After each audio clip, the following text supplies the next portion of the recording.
بجد وحشتوني جدا جدا، وحبيت ان انا اصالحكم لاني غبت عليكم فتره طويله بفيديو انتوا كلكم كنتوا بتطلبوه مني. تقريبا بجربه بقالي شهر، هو سان سكرين من تترا جلو.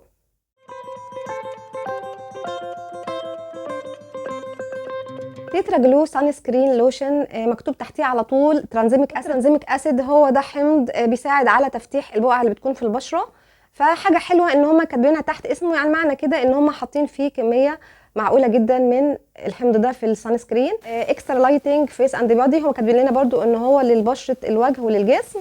اس بي اف بلس 50، فيه فلاتر يو في اي ويو في بي، ومكتوب كمان ان هو بيديكي اعلى درجه حمايه من الشمس. وهو كسان سكرين مش هيديكي مظهر دهني او اي لمعه في البشره.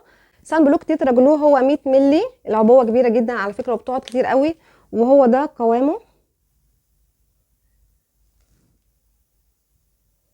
طيب بالنسبه لسعره، هو بصراحه اول ما نزل كان سعره فوق ال 300 جنيه، بس اول ما نزل عليه عرض كان تقريبا ب 220، جبته على طول.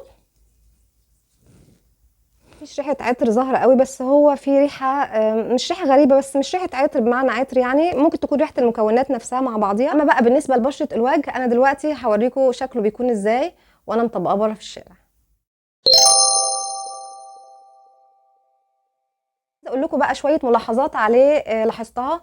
اولا مبدئيا هو بيزيت البشره. انا بشرتي مختلطه، بس في الشتاء بتكون طبعا جافه قوي، بحتاج لمرطبات. بصراحه لما بحطه مش محتاج اي مرطب، هو بيبقى مرطب وبقى كمان بيبقى مزيت. يعني انا جربت خرجت فيه برده، كان الجو برد قوي، حسيته برده ان هو عامل لمعه، وان البشره برده مش قادره انها تتشربه كويس لان في نسبه زيوت. انا مش عارفه بصراحه الزيوت دي جايه منين، بس انا حاسه ان هو ملمسه زيت. حتى بعد ما انا بطبقه وبسيبه شويه بحس ان البشره ريحتها زيت من الزيوت اللي احنا بنستخدمه في الطبيخ.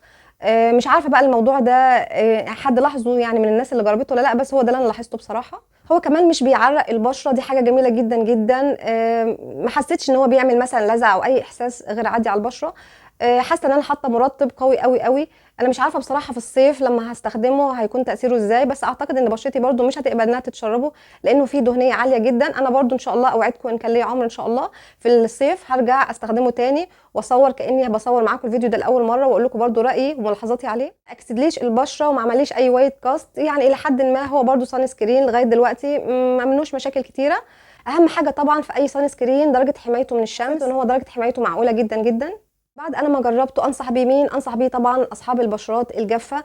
اصحاب البشرات العاديه برده هيبقى معاهم جميل جدا.